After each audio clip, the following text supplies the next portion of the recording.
Hello everyone, Shreyas ব্লগে তোমাদের আবারও ওয়েলকাম জানাই। আজকে আমি নিয়ে চলে এসেছি তোমাদের জন্য রবীন্দ্র সরোবরের কাছে মেনকা সিনেমা হলের পাশেই তিনটি চিপেস্ট ক্যাফের সন্ধান নিয়ে। আর গলাটা শুনে বুঝতেই পারছো ঠান্ডা লেগেছে, তাই তোমরা একটু অ্যাডজাস্ট করে নিও।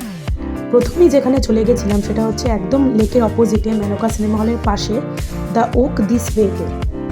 এটা আসলে একটা ফুড জয়েন্ট টাইপের, যেটা তোমরা বাইরে বসে সিটিং অ্যারেঞ্জমেন্ট এরকম আছে, আর বাইরে বসে তোমরা এখানে কিছু ডিলিশিয়াস ইভিনিং স্ন্যাক্স খেতে পারো। জায়গাটা খুবই সুন্দর। 10 থেকে 15 মিনিট ওয়েটের পর আমাদের বসার জায়গা দিয়ে দেওয়া হয়েছিল। ওখান থেকেই অর্ডার করেছিলাম ফ্রাইড চিকেন ওয়ান্টন, যেটা ধনিয়া চাটনির সাথে আমাদের সার্ভ করা হয়েছিল।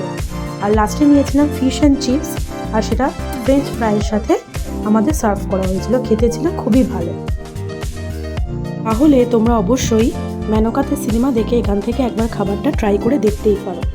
আর ভিডিওটি ভালো লাগলে অবশ্যই একটি লাইক করে দিও, তোমরা কিন্তু লাইক করছো না। আর পার্ট 2 দেখার জন্য চ্যানেলে চোখ রেখো।